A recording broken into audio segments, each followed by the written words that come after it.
예, 우리 찬송가 212장으로 같이 찬송하시면서 오늘 아침 새벽 기도에 시작하겠습니다.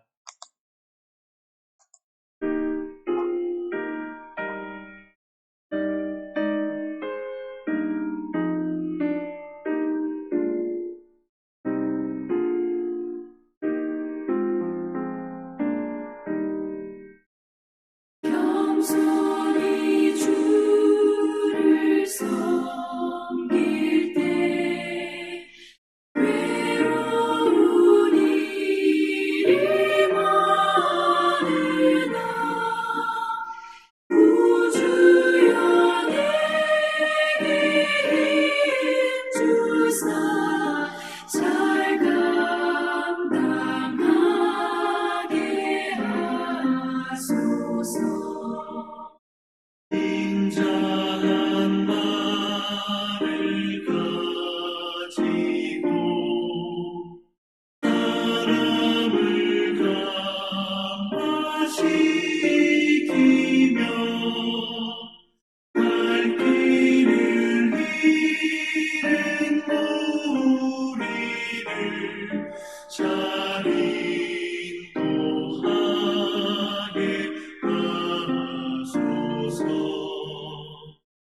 구주의 귀한 인내를 깨달아 알게 하시고 굳건한 믿음 주셔서 늘 승리하게 하소서. 장래의 영광 비추사 소망이 되게 하시며 구주와 함께 살면서 참 평강 얻게 하소서.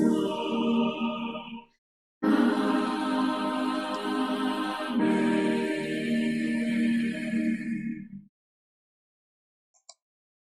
오늘 오신 아버지 하나님 감사합니다. 오늘도 새 날을 허락하여 주시고 우리가 이 땅 위에 살아가는 동안 우리가 주님을 섬길 때에 우리에게 괴로운 일이 많지만은 겸손히 주님 가신 그 길을 따라갈 수 있도록 우리들에게 능력 더하여 주셔서 우리의 주신 사명을 잘 감당할 수 있도록 우리에게 믿음 다하여 주옵소서.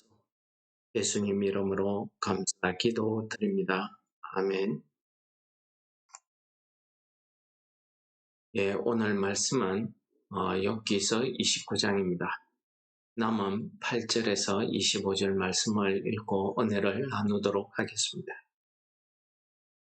나를 보고 젊은이들은 숨으며 노인들은 일어나 서며 유지들은 말을 삼가고 손으로 입을 가리며 지도자들은 말소리를 낮추었으니 그들의 혀가 입천장에 붙었느니라. 귀가 들은즉 나를 축복하고 눈이 본즉 나를 정언하였나니 이는 부르짖는 빈민과 도와줄 자 없는 고아를 내가 건졌습니다. 망하게 된 자도 나를 위하여 복을 빌었으며 각오의 마음이 나로 말미암아 기뻐 노래하였느니라. 내가 의를 옷으로 삼아 입었으며 나의 정의는 겉옷과 모자 같았느니라. 나는 맹인의 눈도 되고 다리 저는 사람의 발도 되고 빈궁한 자의 아버지도 되며 내가 모르는 사람의 송사를 돌보아 주었으며 리한 자의 특별을 부수고 노획한 물건을 그 이사에서 빼어내었느니라. 내가 스스로 말하기를 나는 내 보금자리에서 숨을 거두며 나의 날은 모래알같이 많으리라 하였느니라. 내 뿌리는 물로 뻗어나가고 이슬이 내 가지에서 밤을 지내고 갈 것이며 내 영광은 내게 새로워지고 내 손에서 내 화살이 끊이지 않았노라. 무리는 내 말을 듣고 희망을 걸었으면 내가 가르칠 때에 잠잠하였노라. 내가 말한 후에는 그들이 말을 거듭하지 못하였나니 나의 말이 그들에게 서며 들었음이라. 그들은 비를 기다리듯 나를 기다렸으며 봄비를 맞이하듯 입을 벌렸느니라. 그들이 의지 없을 때에 내가 미소하면 그들이 나의 얼굴빛을 무색하게 아니하였느니라. 내가 그들의 길을 픽하여 두고 어떤 데는 자리에 앉았나니 왕이 군대 중에 있는 것과도 같았고 애곡하는 자를 위로하는 사람과도 같았느니라. 예, 오늘 29장의 내용은 어저께도 설명드린 것처럼 욥이 자기의 지난날의 과거를 회상하며 하나님께서 자기와 함께 하시던 때 하나님께서 자기에게 복을 내려주시고 은총을 베푸시던 그때를 회상하며 그때가 그립다고 이야기합니다. 그때의 욥의 상황이 어땠는지 그가 친구들에게 독백으로 인정하듯이 기록한 내용이 오늘 본문 말씀 우리가 읽었던 내용이 되겠습니다. 우리가 오늘 읽었던 내용에 보시면은 그는 첫째 존경받는 사람이었습니다. 얼마나 그가 존경받는 사람이었는지 젊은이들이 감히 욥 앞에 서지 못했다는 것입니다. 겸손했다는 것입니다. 노인들조차도 욥을 존경했다는 겁니다. 그러니까 앉아있던 자리에서 욥이 나타나면 일어서서 맞이할 정도로 그를 존경했다는 겁니다. 심지어는 마을의 유지들, 그러니까 돈도 있고 힘도 있고 권력이 있는 사람들, 마을의 어른쯤 되는 장로쯤 되는 그런 사람들, 지도자급이 그런 사람들조차 욥 앞에서는 말을 조심했다는 것입니다. 이것을 말을 삼가하고 손으로 입을 가리며 라고 표현했습니다. 함부로 욥 앞에서 말하지 않았다는 것입니다. 지도자들도 말소리를 낮췄다. 함부로 이야기하지 않았다는 큰 소리 내지 않았다는 것입니다. 욥에게 이래라 저래라 말 못했다는 것이죠. 욥의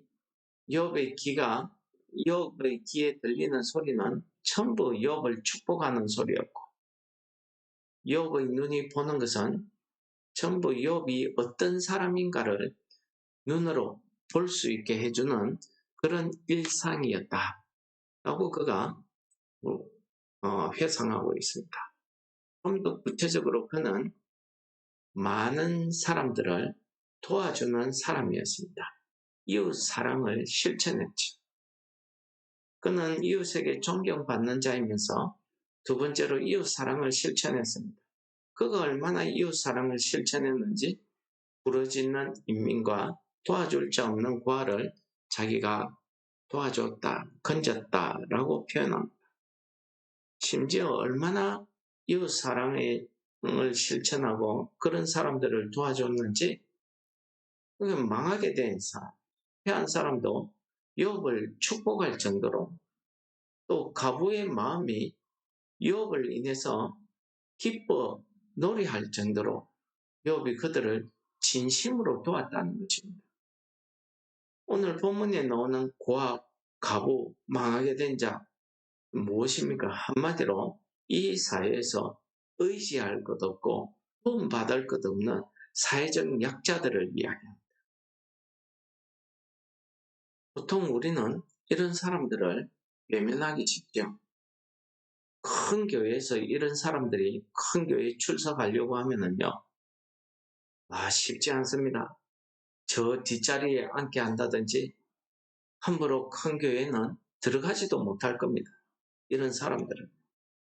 근데 욥은 이런 사람들을 위해서 자기가 손수 발벗고 이웃 사랑을 실천하고 그들을 도왔다는 것입니다.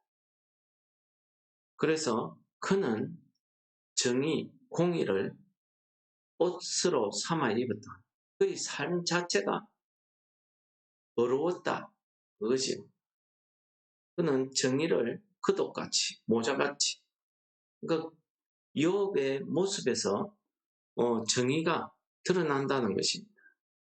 세 번째는 그는 모든 사람들에게 아주 정의로운 사람이었다.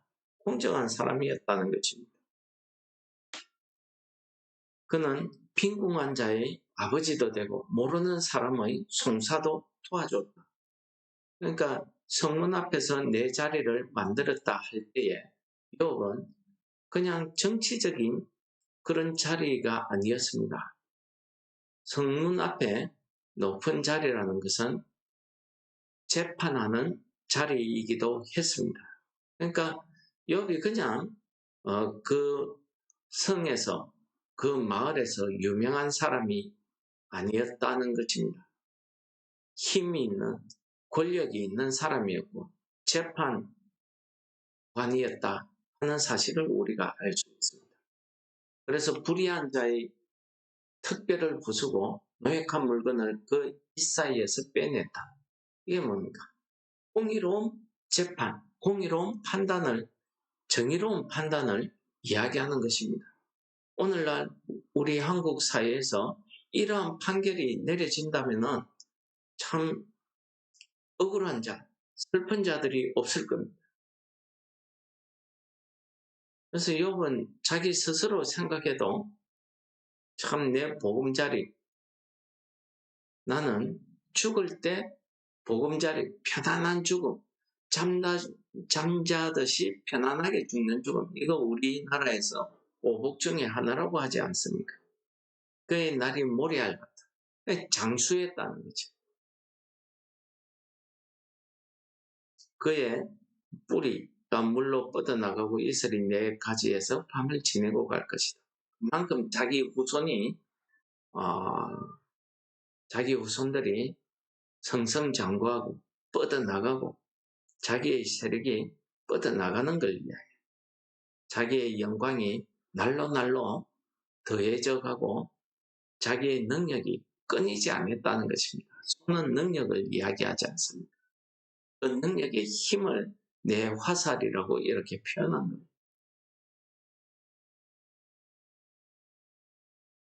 욥의 말 한마디에 모든 사람들이 소망을 얻기도 하고 욥이 가르칠 때에 잠잠히 욥의 말을 들었다는 것입니다.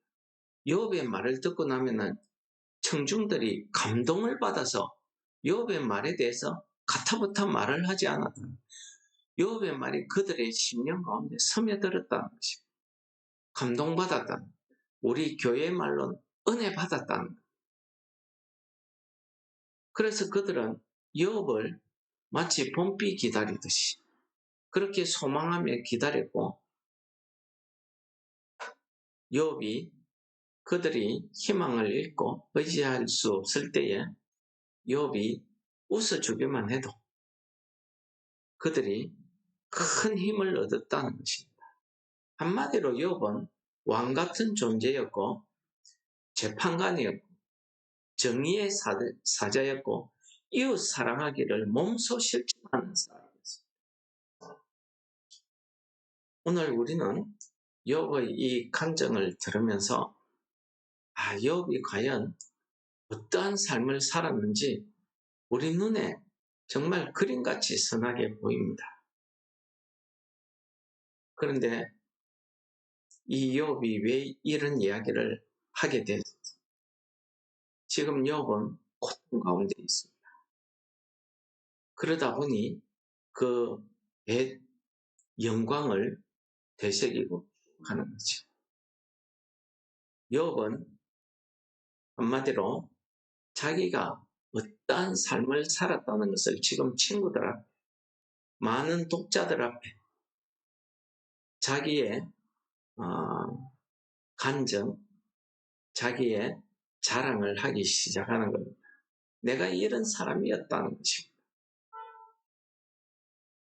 이거 보면서 하나님 앞에 인정받은 욥, 온전하며 악을 떠난 사람, 그 믿음이 하나님 앞에 온전했던 사람, 하나님이 인정한 그런 욥인데도 욥은 평소에는 그가 이런 말 하지 않았을 겁니다. 왜요? 이런 말 할 이유가 없습니다.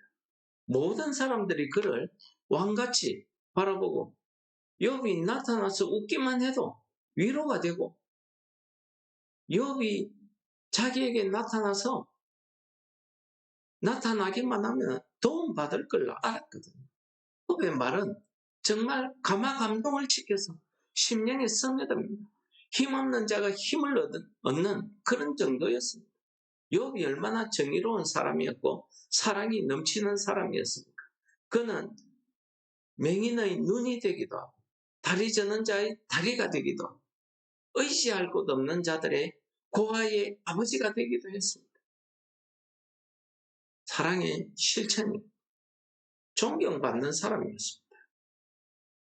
그러니 자기 스스로 내가 이런 사람이다 이렇게 말하지 않아도 되는 겁니다. 사람들이 그렇게 알고 있기 때문이지. 그러나 욥이 고난을 받고 욥이 망하고 욥의 자녀들이 죽고 욥의 몸에 병이 들고 참 보는 사람이 부끄러워할 정도로 욥이 엉망이 되고 나니까 욥 자신부터가 참 내가 이런 사람이 아니었는데 무엇입니까? 욥의 그 마음속 깊이 자기가 어떤 사람이었다, 나는 이런 사람이었다 하는 그런 교만이 그에게도 있었다는 사실을 오늘 본문 말씀이 우리에게 보여주는 거예요. 우리가 이 말씀을 글자 그대로 해석하면은 욥의 그 믿음, 욥의 그 삶을 우리가 본받아야 됩니다. 그러나 우리가 욥의 영혼 더 깊이 들어가서 욥이 왜 고난 중에 이런 이야기를 하는가 하는 것을 우리가 살펴보면은 욥은 그 마음속 깊이 그가 그 남을 돕고 이웃 사랑을 실천하고 정의를 실천할 때에 그가 나는 이런 사람이야. 나는 이렇게 겸손해 하지 않았을 겁니다. 예수님께서도 오른손이 하는 일을 왼손이 모르게 하라. 그 정도로 욥이 이웃 사랑을 실천했을 겁니다. 그런데 그 이야기를 위함 나는 이 정도로 사랑을 실천했다는 것을 드러내며 자기 영광을 추구하는 그런 마음이 지금 고난을 당하니까 드러나는 겁니다. 여러분, 우리는 오늘 욥의 말을 듣고 욥의 모습을 보면서 사람은 아무리 하나님 앞에 온전하다 할지라도 정말 온전한 사람이라서 온전한 것이 아니었다는 사실을 우리가 깨닫습니다. 하나님이 욥을 온전하다고 하셨을 때에는 욥을 사랑했습니다. 온전하지 않지만 아직은 불완전하지만은 그래도 욥을 온전한 사람으로 그의 믿음이 온전해지기를 하나님께서 원하시고 하는 것을 우리가 깨닫게 되는 것입니다. 고난을 당하니까 욥의 속마음이 본 모습이 드러나는 겁니다. 겸손한 줄 알았더니 내가 이 정도로 사랑을 실천했 자기를 드러내는 거예요. 여러분, 그래서 우리 사람은 우리 힘으로는 내 심령 깊은 속에 있는 것까지도 겸손할 수 있는 것이 정말 힘든 것 같습니다.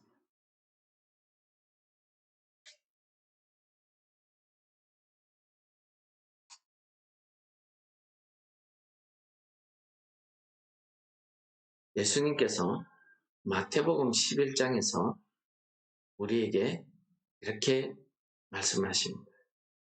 수고하고 무거운 짐진 자들아 내게로 오라.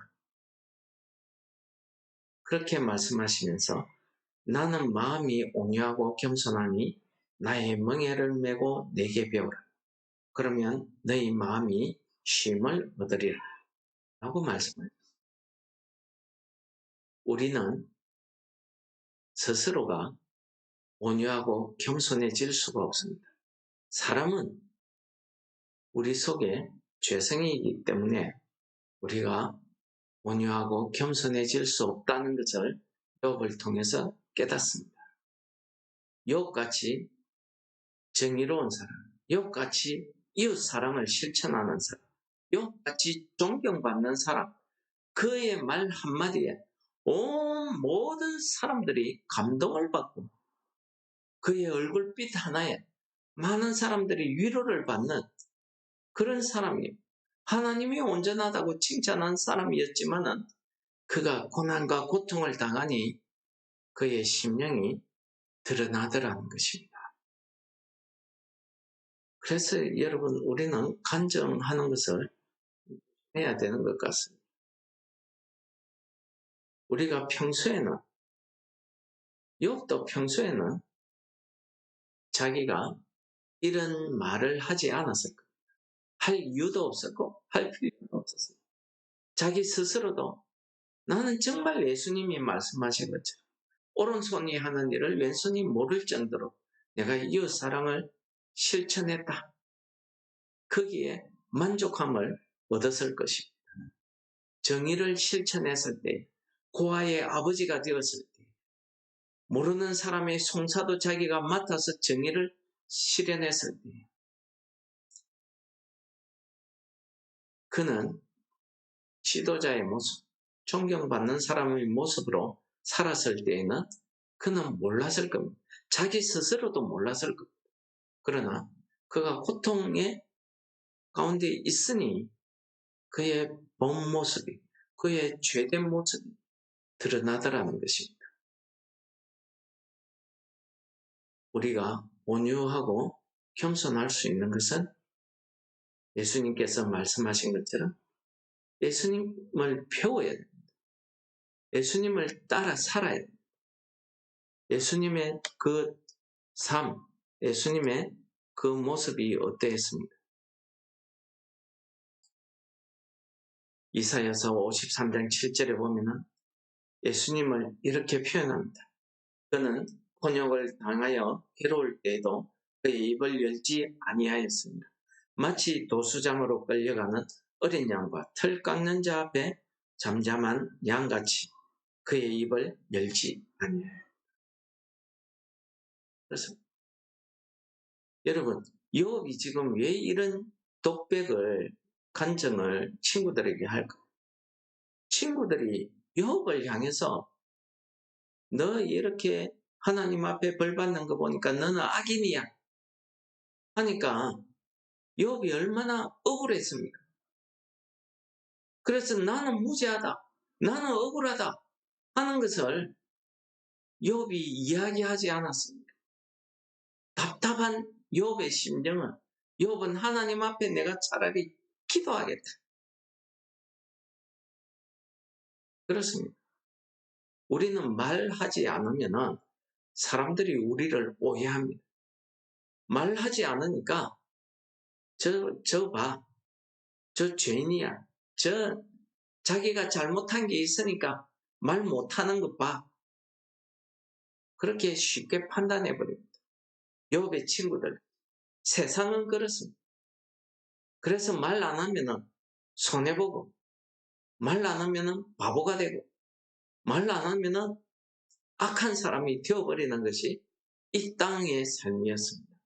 그러나 이 땅에 오신 예수님께서는 그래도 도수장에 끌려가는 양같이 털 깎는 자 앞에 잠잠히 있는 그 양같이 그의 입을 열지 않았다. 이게 뭡니까? 나 억울하다. 내가 이런 일을 내가 왜 당해야 되나? 내가 욥처럼 나는 많은 사람을 죄에서 구원하고 그들의 병을 낫게 해주고 물고기 2마리 보리떡 5개로 5,000명을 먹이고 이런 역사를 했다. 이런 말 하지 않았다. 잠잠히 하나님께서 주신 그 사명을 다하기 위해서 그 십자가를 지셨다는 것입니다. 우리는 욥과 같아서 예수님처럼 이런 억울하고 굴욕적이고 부끄러운 십자가를 지게 되면 우리는 욥처럼 내 입을 열지 않을 수 없어요. 예수님께서는 그런 상황에서도 입을 열지 않더라는 것입니다. 이거 보면은 예수님의 온유함과 겸손함이 어떠함을 우리가 깨닫게 되는 것입니다. 우리 심령 가운데 예수 그리스도의 마음이 없으면 우리는 정말 온전한 겸손을 우리가 이룰 수 없다는 것을 우리로 하여금 깨닫게 해주시는 말씀 아니겠습니까? 오늘 하루 우리는 예수님처럼 겸손해질 수는 온전한 겸손을 이룰 수는 없습니다. 겸손은 힘듭니다. 그러나 욥을 고난 가운데서 단련하고 단련해서 결국 온전한 믿음으로 나오게 하신 그 하나님의 이끄심, 그 하나님의 은혜, 그 능력이 욥으로 하여금 하나님을 눈으로 보는 하나님을 만나게 되는 그런 체험을 하게 하신 것처럼 그의 믿음이 온전해진 것처럼 오늘 우리의 믿음이 한 걸음 더 하나님 앞에 온전한 믿음으로 나아가기를 소원합니다. 그러기 위해서 우리가 온유하고 겸손하신 예수님을 내 심령에 모시고 예수님의 말씀대로 우리가 한 걸음 더 온유하고 겸손한 그런 삶을 감당할 수 있는 오늘 하루 되시기를 축원합니다. 말씀을 묵상하시면서 우리 기도하시겠습니다.